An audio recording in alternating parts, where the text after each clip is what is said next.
वाहिगुरु जी का खालसा वाहिगुरु जी की फतेह। Welcome back to your on YouTube channel Kabir academy. My name is Simranjot Singh and I am teaching you maths. Today we are going to continue our series for class 9th, that is we are already at the 7th chapter of the class 9th and we are solving the NCERT book and this is the exercise 7.1. In the previous video we have done it up to 4th question of 7.1. So let us move on to the 5th question. So what is the 5th question? Line L is the bisector of an angle A. So this is the figure given with it. एक angle A दिया हुआ था हमें, ये this is the angle A. पहले सिर्फ यही था, ठीक है, और कुछ नहीं. उसके बाद क्या किया उन्होंने, लाइन L बनाई, क्या है, जो एंगल A को बाइसेक्ट कर रही है. हाँ, एक बाइसेक्ट करने का एक पिछली वीडियो में किसी बच्चे ने पूछा था, what is the meaning of bisect. By sect का मीनिंग क्या था. बाय मतलब टू, सेक्ट मतलब पार्ट्स. बाय एक्चुअली होता है टू इक्वल पार्ट्स होता है, मतलब टू इक्वल पार्ट्स में टूट जाना या तोड़ देता है कोई, ठीक है. तो यहाँ पे एंगल ए को ये लाइन दो इक्वल पार्ट्स में तोड़ रही है. ये दोनों इक्वल पार्ट्स हो गए, इसके दोनों ऊपर और नीचे वाले एंगल्स हो गए इक्वल, ठीक है. तो इसमें बाइसेक्ट, एंगल को बाइसेक्ट करना मतलब दो इक्वल एंगल्स में डिवाइड होना. अगर हम बात करते हैं किसी लाइन की, ये एक लाइन दी हुई हमें और दूसरी कोई और लाइन है उसको ऐसे काट रही है, जरूरी नहीं है कि ये पहले वाली लाइन जो है इसको भी आधा तोड़े. ऐसा बोल सकते हैं हम, ए बी एक लाइन है और सी डी एक लाइन सेगमेंट है. C D is bisecting A B. C D line जो है ए बी को बाइसेक्ट कर रही है, सी डी खुद बाइसेक्ट नहीं हो रही. ये पोर्शन बड़ा लग रहा है, ये छोटा लग रहा है, पर ये इसको दो इक्वल पार्ट्स में तोड़ रही है. C D is bisecting A B. तो बाइसेक्टिंग ए बी का मतलब क्या हुआ, ये मिड पॉइंट है, O A is equal to O B हो गया. लाइन को ऐसे बाइसेक्ट करते हैं. एंगल का मतलब ये एंगल दो पार्ट्स में टूट गया, तो दैट मीन्स ऊपर वाला और नीचे वाला एंगल दोनों इक्वल है, या हाफ ऑफ एंगल ए है. ओके, तो एक्चुअल में बाइसेक्शन इसको कहते हैं, बाइसेक्ट. तो इसमें भी ऐसा ही है. एक एंगल अगर बाइसेक्ट किया जा रहा है तो उसके जो ये दोनों पोर्शन हैं, मैं ऐसे करता हूँ क्योंकि हमने इनको प्रूव भी करना ना, ए पी बी और ए क्यू बी इक्वल हैं, कॉन्ग्रुएंट हैं. तो let us draw these angles with different colours.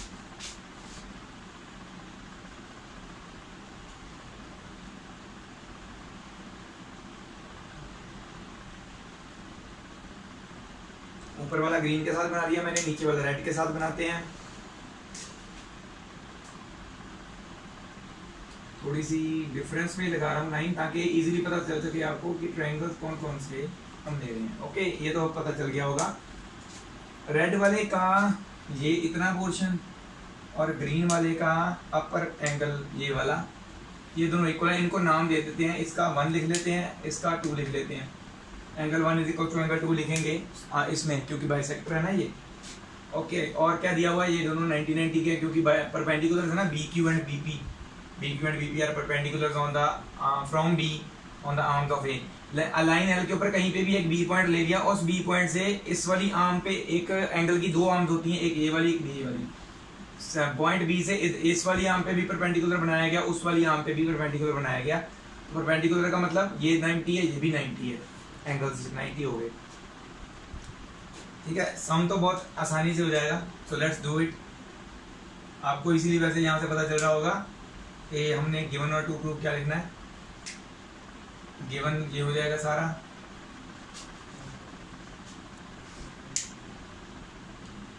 और ये हो जाएगा टू प्रूफ, इतना पोर्शन सारा, ठीक है. गिवन में पूरी लाइंस लिखने की जरूरत नहीं होती, ठीक है. जितना चाहिए ना हमें उतना लिख लो, कि जितना पढ़ के पता लग रहा है इसका मीनिंग क्या है, ठीक है. मैं लिख देता हूँ वैसे. गिवन में क्या लिख सकते हैं, टू प्रूफ अपने आप लिख लेना. Line L is the bisector of angle A. उसका मतलब क्या हुआ,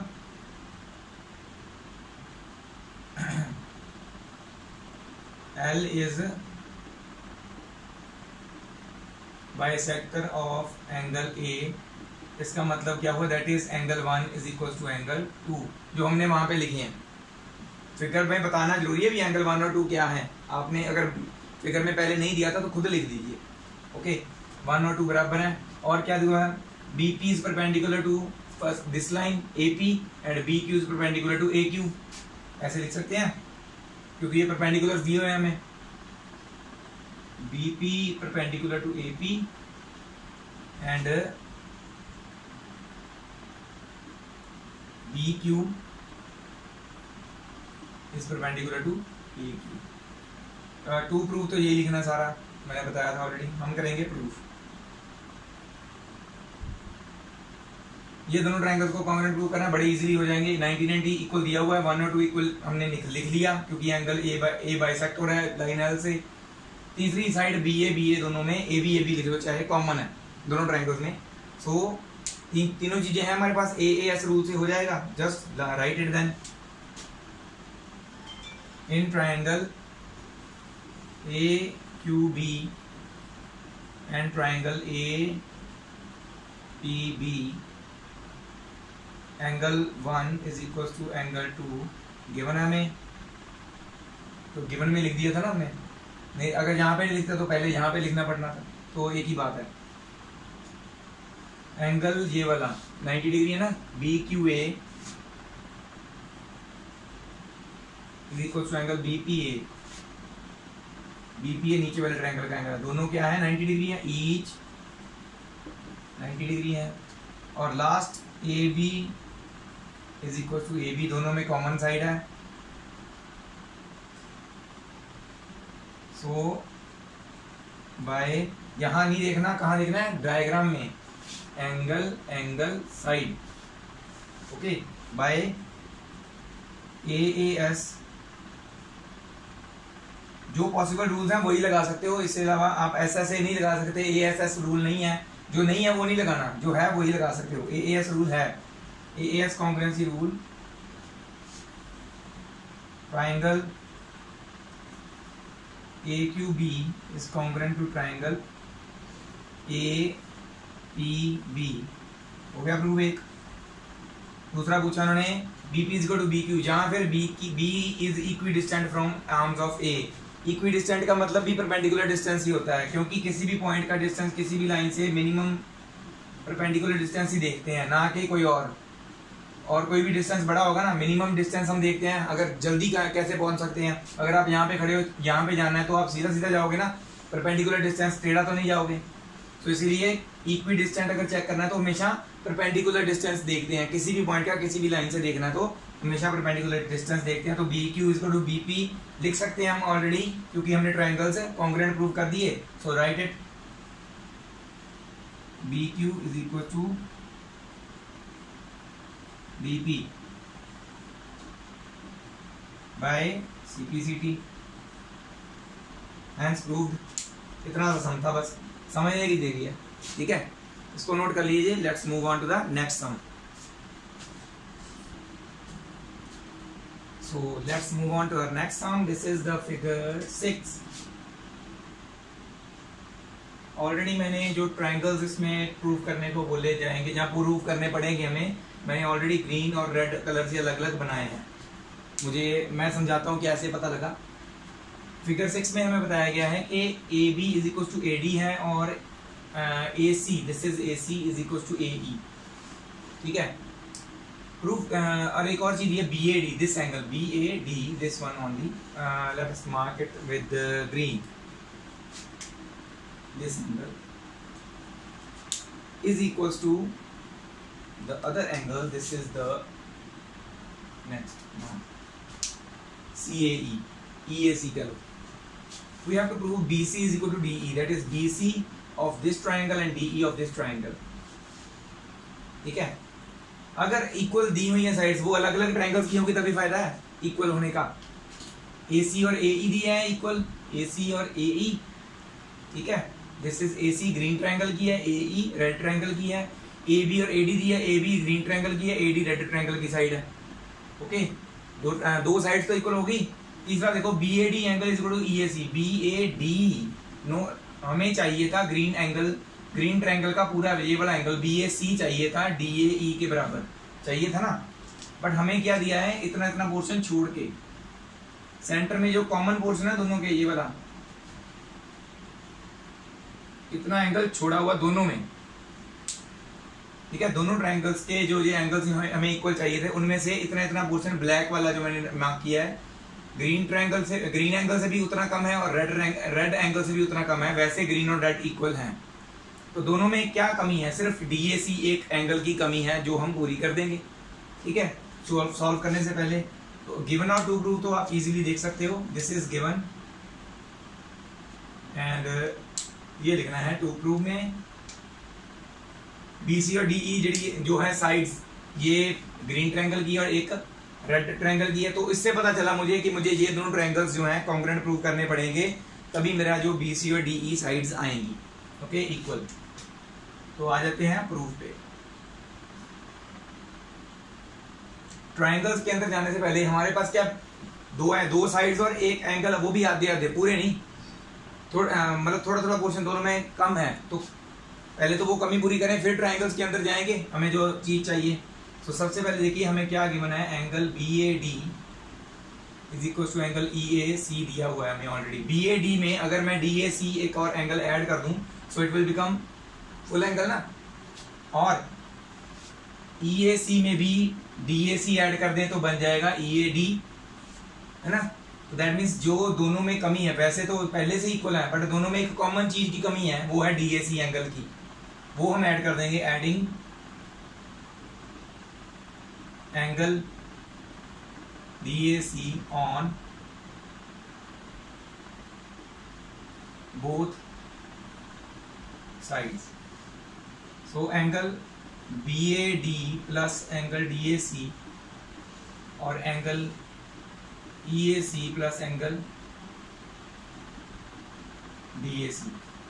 देखिए ध्यान से बताता हूं आपको मैं, हमें क्या इतना पोर्शन दिया हुआ था, सिर्फ ये BAD दिया हुआ था, उसमें हमने DA मतलब ये वाली रे तो कॉमन होगी, A और एक और छोटा सा ऐसे बढ़ गया C, ये एंगल ऐड कर दिया तो ये पूरा एंगल बन जाएगा एक।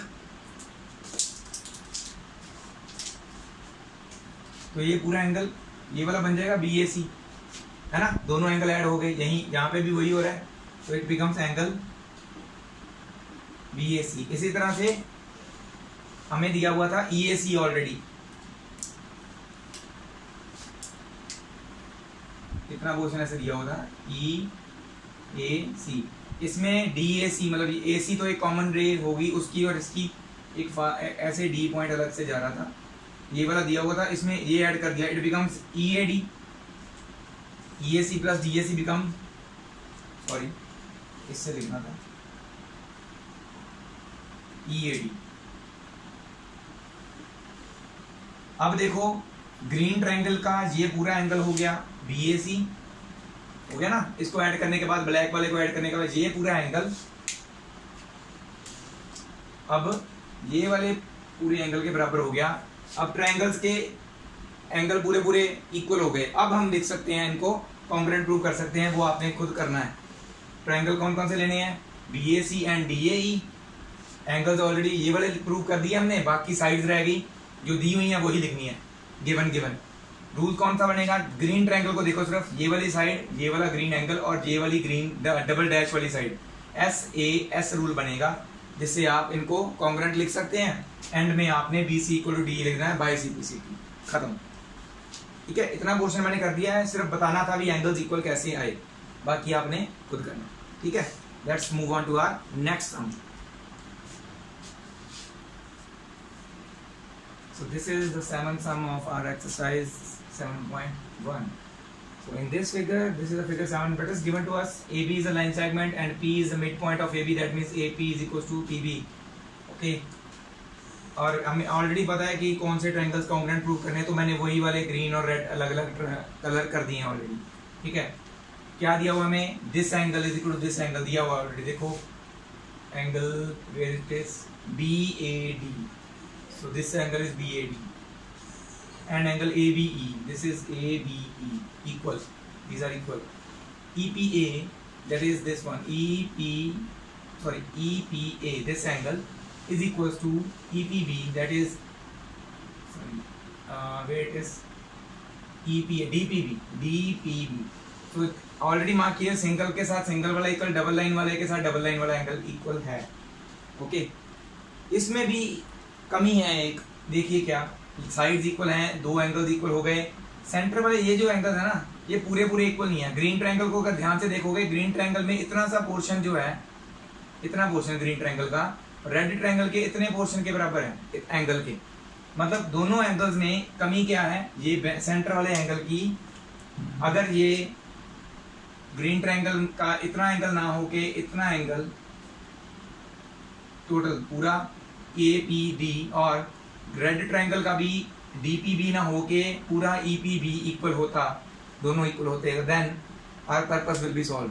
तो दोनों में वही चीज जो पहले हमने किया, जो कमी है उसको ऐड कर दो, ठीक है। कई बार सब्ट्रैक्ट करना पड़ता है, फालतू दिए होते हैं हमें नहीं चाहिए होते ट्रायंगल्स में, तो सब्ट्रैक्ट करने पड़ते हैं। यहाँ पे कमी है तो इसको ऐड कर रहे हैं ट्रायंगल एंगल्स को, ठीक है। अब करते करते इतना तो पता चल गया होगा कि हमने गिवन और टू प्रूफ क्या लिखना है, तो आपने वो खुद लिखना है। ट्रायंगल्स के अंदर जाने से पहले, ट्रायंगल्स को प्रूव करने से पहले हम उनके जो कमी है जो वो पूरी करेंगे। कौन से एंगल्स की? EPA और since angle EPA is equal to angle DPB, this is given ना। पर हमें EPA नहीं हमें चाहिए DPA। तो वो कब कंप्लीट होगा? जब उसमें ये वाला एंगल EPD लिख लो चाहे DPE लिख लो, ऐड होगा। इसी तरह से हमें दूसरी तरफ क्या DPB दिया, हमें DPB नहीं EPB चाहिए, रेड ट्रायंगल का एंगल, ग्रीन ट्रायंगल के वो वाले एंगल से। देखिए ये वाला बाद में बनाएंगे, चलो ऐड करने के बाद। तो दैट मीन्स दोनों में कॉमन एंगल कौन सी कमी है? DPE की। Adding angle DPE on both sides, दोनों साइड्स में DPE एंगल ऐड कर देंगे। EPA plus DPE is equals to, इसमें भी DPE ऐड होगा, DPB प्लस DPE। देखिए अब ग्रीन वाले की बात करते हैं, इसमें ये एंगल ऐड हो गया तो ये पूरा एंगल बन गया ये ग्रीन ट्रायंगल का। और इसी तरह से DPB में DPE ये वाला एंगल ऐड हो गया तो ये रेड एंगल पूरा बन गया ऐड होने के बाद, जो कि एक्चुअल में हमें चाहिए था। ग्रीन ट्रायंगल का ये पूरा एंगल और रेड ट्रायंगल का ये पूरा एंगल इक्वल चाहिए था, वो हो जाएगा यहाँ से ऐड करने के बाद। तो ऐड करेंगे तो क्या बनेगा? EPA plus DPE becomes DPA and DPB plus DPE becomes EPB। ये हमने यूज करना है नाउ इन ट्रायंगल। कौन से बोले हैं? वो बोले DAP एंड ट्रायंगल EBP। ये वाले अभी जो प्रूव किए हैं वो लिख लो, DPA is equal to EPB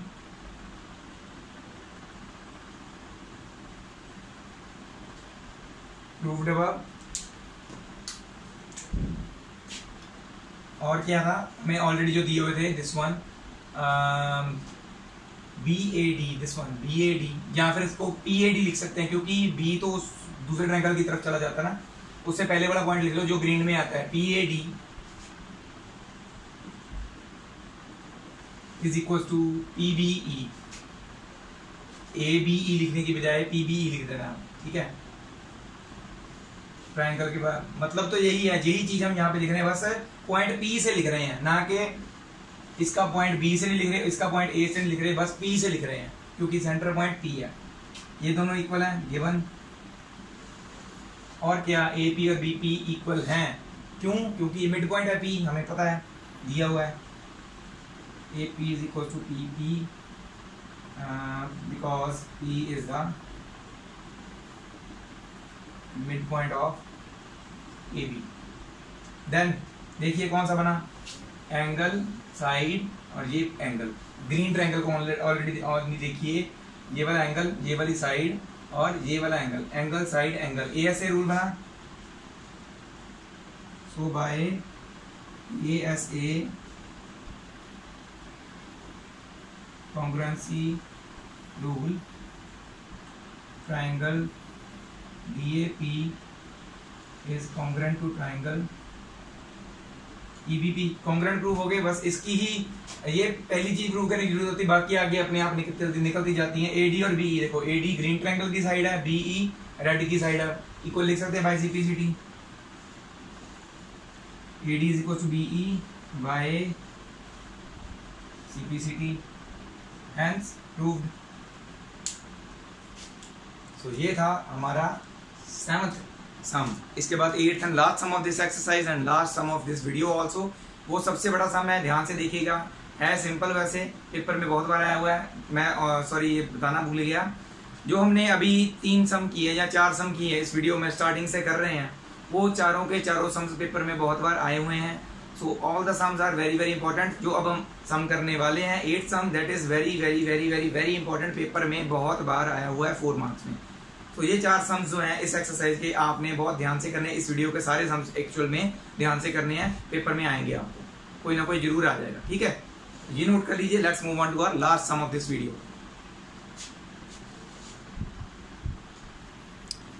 So now let's move on to our last sum of this exercise and last sum of this video also, very very important sum, I've already told you, paper में बहुत बार आया 4 marks में। So let's move on to this sum and solve it.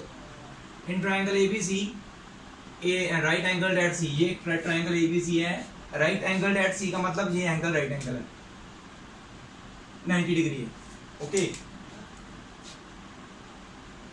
M is the midpoint of AB, AB का mid point है ये M, तो that means AM is equal to BM हो सकता है, लिख सकते हैं। C is joined to M, C को M के साथ ज्वाइन किया और आगे बढ़ा दिया गया। कितना, जितना ही CM है उतना ही आगे D तक बढ़ाया गया उसको। CM is equal to DM दिया हुआ है, दैट मींस ये इसके इक्वल लिख सकते हैं, डबल डैश के साथ मैंने लिख दिया CM is equal to DM।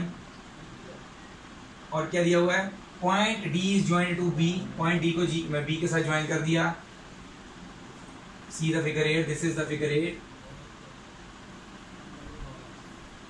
Show that AMC, this triangle AMC is congruent to BMD। तो इसमें क्या है, मैंने पहले ड्रॉ इसलिए नहीं किया अलग अलग कलर से, क्योंकि अलग अलग ट्राइंगल्स इसमें प्रूव करने पड़ेंगे।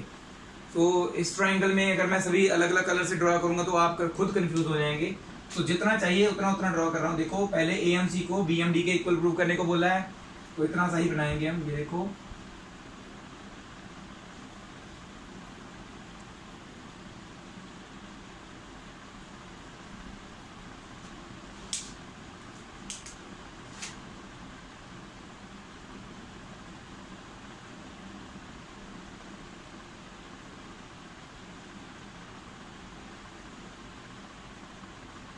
ये दोनों ट्रायंगल कॉन्ग्रुएंट प्रूव करने को बोलते हैं, ओके। तो नेम दे देते हैं जो जो है इनके, AMC और BMD, है ना। ध्यान से देखिए, ऑलरेडी हमें ये साइड इसके इक्वल दी हुई है, डैश डैश लगाए हैं, और ये इसके इक्वल दी हुई है। 2 चीजें तो पहले गिवन है, ठीक है। तो हमारे पास कौन कौन से रूल है, SAS वाला रूल है ना, या ASA वाला, तो या फिर AAS वाला। ASA वाले रूल में 2 बार एंगल्स आते हैं तो वो वाला नहीं यूज होएगा। AAS में भी 2 बार एंगल चाहिए हमें, वो भी नहीं यूज होएगा। एक ही रूल बचा SAS, दैट मींस इनका जो ये मिडिल एंगल है दोनों का इक्वल होना चाहिए, वो ऑलरेडी इक्वल है। कैसे, क्रॉस कर रहा है ना पूरा, तो these are 2 vertically opposite angles, तो इनको हम लिख सकते हैं वर्टिकली ऑपोजिट। बस इसको प्रूव करना है, हमारे पास तीनों चीजें हैं। सो फर्स्ट से सीधा स्टार्ट कर दीजिए। साथ साथ में ये बनाते हैं, आपने बनाते रहना, मैंने रब करते रहना है, क्योंकि नेक्स्ट समझाने के लिए मुझे रब करके बनाना पड़ेगा, जगह नहीं बचती फिर। और गिवन और टू प्रूफ आप अपने आप लिख सकते हैं। वैसे तो यहाँ से लेके यहाँ तक सारा गिवन है, और ये तो शो दैट वाला आपको पता ही है, टू प्रूफ होता है, ओके। तो यहाँ से स्टार्ट करते हैं प्रूफ, क्योंकि तीनों चीजें ऑलरेडी हैं हमारे पास वर्टिकली ऑपोजिट, तो हम सीधा लिख सकते हैं उस ट्रायंगल्स में। तो सीधा ट्रायंगल्स लिखते हैं, कौन कौन से, in triangle AMC and triangle BMD। दोनों ट्रायंगल्स में क्या गिवन है, AMC की साइड AM और BMD की साइड BM इक्वल दी हुई है। AM is equal to BM, क्यों, M is midpoint of AB दिया हुआ ना हमें। और क्या दिया हुआ है, CM is equal to DM given, ये तो गिवन ही है पूरा। तीसरी चीज हम लिखने वाले हैं, that is AMC angle, AMC is equal to angle BMD। Lines and angle chapter में ऑलरेडी किया है। वर्टिकली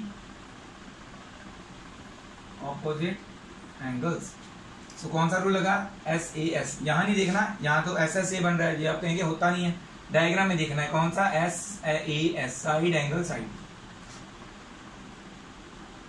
सो बाय SAS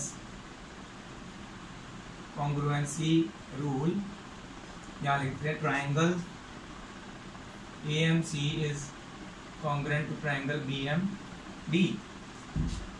हर एक चीज ऐसे होता है, इसके साथ नेक्स्ट जो प्रूव करने को बोला ना उसके साथ किसी ना किसी तरीके से कनेक्टेड होता है। सो डायरेक्टली हम DBC is equal to right angle नहीं लिख सकते। इसको राइट एंगल कैसे लिख सकते हैं? देखिए पहले तो देखिए आप, ये दोनों ट्राइंगल्स कॉन्ग्रुएंट प्रूव हो गए। इसका ये वाला एंगल और इसका ये वाला एंगल इक्वल लिख सकते हैं क्योंकि इनकी ये वाली साइड्स इक्वल है ना, तो रिस्पेक्टिवली ये और ये एंगल बनते हैं। कॉरेस्पॉन्डिंग एंगल तो यही बनते हैं, ठीक है। और corresponding angles of the corresponding triangles वैसे कॉरेस्पॉन्डिंग नहीं है, तो लाइंस एंड एंगल्स में वाले चैप्टर की बात करें तो अदरवाइज कॉरेस्पॉन्डिंग पार्ट्स बनते हैं दो ट्राइंगल्स को कॉन्ग्रुएंट प्रूव करने के बाद। सो एंगल 1 लिख लेते हैं इसको, angle 1 is equal to angle 2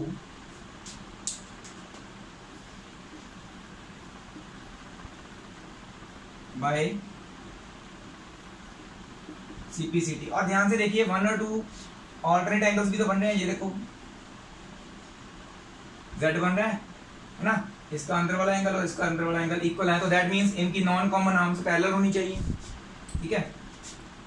angle 1 and angle 2 are alternate angles.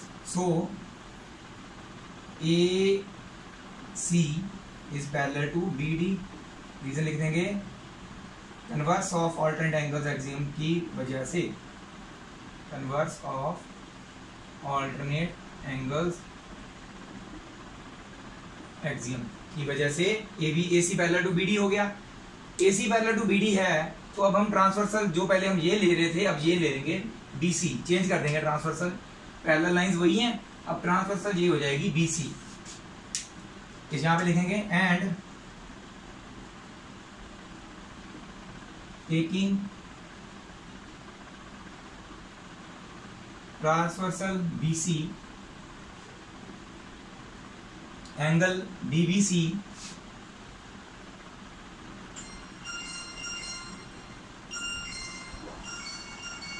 Plus angle ACB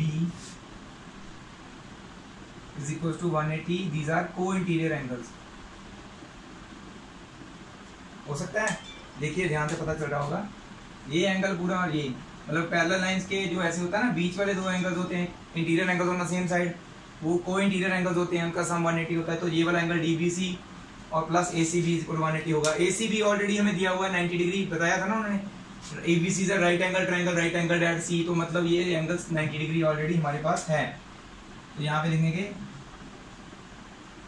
but angle ACB is equal to 90 degree given, then DBC plus 90 is equal to 180, angle DBC is equal to 180 minus 90, that means 180 से 90 minus किया तो DBC 90 degree आ गया। इससे क्या पता चलता है, angle DBC is a right angle, ठीक है। हो गया ये भी प्रूव।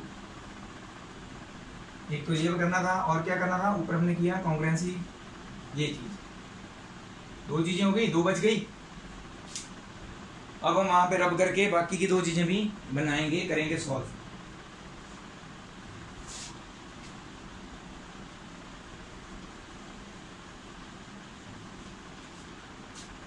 अब हमें क्या बोला गया है, DBC और ACB, DBC और ACB। अब यहाँ पे बना लेते हैं क्योंकि जगह कम पड़ जाएगी, नहीं तो स्केल भी है हमारे पास वैसे, तो let's draw it with the scale.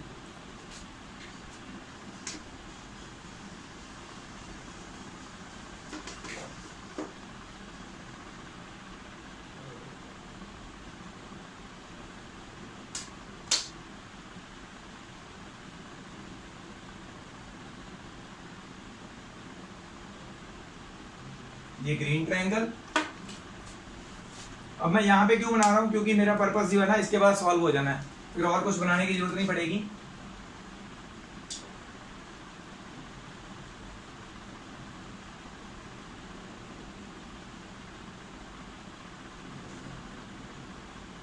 Oh sorry टेढ़ा हो गया।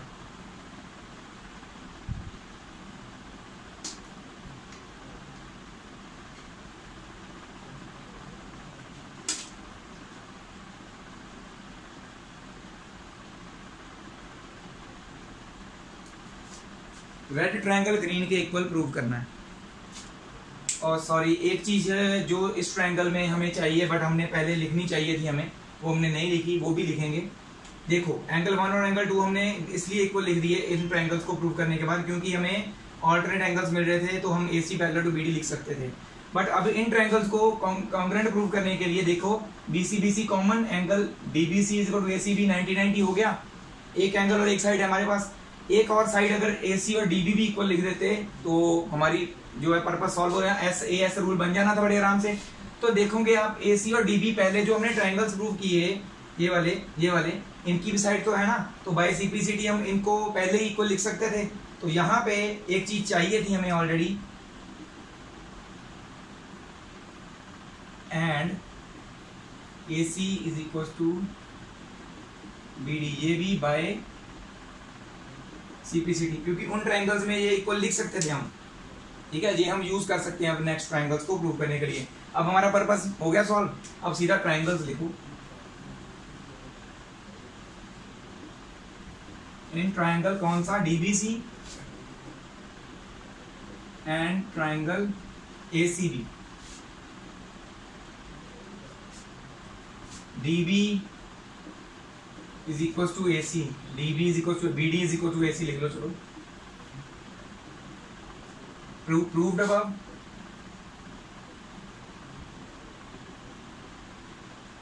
ठीक है, और क्या BC कॉमन,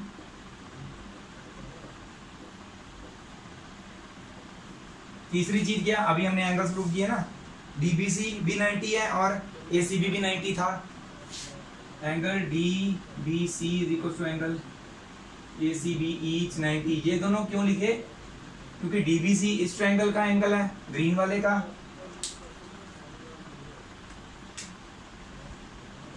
और ACB हमारा रेड ट्रायंगल का एंगल है, दोनों 90-90 हैं, इसलिए हमने लिखा। तो देखो ध्यान से, ये साइड, ये एंगल और ये साइड, SAS रूल बन गया। सो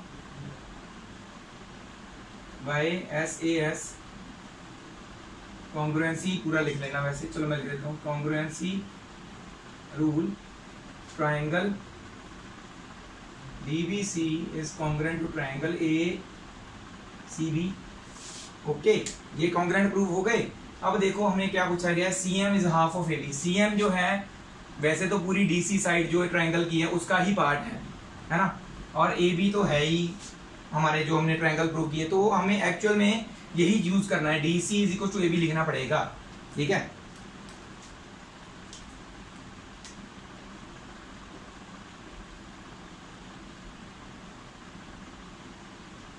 ये तो हमने प्रूव करना था ना, ये इसको बॉक्स में लिख दो। अब इसी के जो DC और AB बाय सिंप्लिसिटी जो है हमने आगे यूज करने अपना नेक्स्ट चीज प्रूव करने के लिए।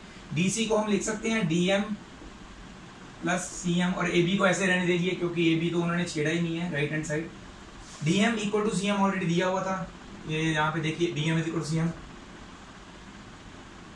But DM is equal to CM given. तो DM की जगह पे यहाँ पे CM लिख लेंगे क्योंकि CM हमें चाहिए। CM plus CM is equal to AB, 2CM हो जाएगा is equal to AB, CM 2 इधर आके 1/2 हो जाएगा, CM is equal to 1/2 of AB। ये हो गया proof fourth one. Hence prove. बहुत बड़ा सम था वैसे, 2-3 बार करेंगे ना आप अगर, तभी ये इजीली समझ में आएगा। ठीक है, हो सकता है कईयों को पहली बार में समझ आ जाए तो दैट्स गुड, जिनको नहीं समझ में आएगा 2-3 बार कीजिए, अपने आप समझ में आएगा। तो ये था हमारा आज का जो वीडियो, और हमारी आज की एक्सरसाइज 7.1 भी यहीं पे खत्म होती है। तो नेक्स्ट वीडियो में मिलेंगे नेक्स्ट नए टॉपिक के साथ, और हो सकता है कुछ एग्जाम्पल भी करें डिपेंडिंग ऑन द टाइम हमें नेक्स्ट जो हम टॉपिक करेंगे उसको समझाने में कितना टाइम लगता है और उसके साथ कितनी एग्जांपल्स हम कर पाते हैं। तो मैं कोशिश यही करता हूँ मैक्सिमम कर लें, बट उस मैक्सिमम में हमें समझ भी मैक्सिमम आना चाहिए। तो दैट्स वाई कई बार थोड़ा करना पड़ता है, पर समझ तो मैक्सिमम रहना चाहिए। ठीक है, तो तब मिलते हैं नेक्स्ट वीडियो में। सभी व्यूअर्स को थैंक यू वेरी मच, आप मेरी वीडियो पूरी देखते हैं और उसको फॉलो भी करते हैं। ऐसे ही फॉलो करते रहिए, सब्सक्राइब करवाते रहिए, जितना हो सके मेरे चैनल को शेयर कीजिए आगे अपने फ्रेंड्स रिलेटिव्स के पास, ताकि कोई भी जो है जिनको मैथ्स डिफिकल्ट लगता है हम उसके लिए मैथ्स को ईजियर और ईजियर बनाते रहें। Let's make maths easier than ever. तो thank you very much again for watching my video. Waheguru ji का खालसा, वाहेगुरु जी की फतेह।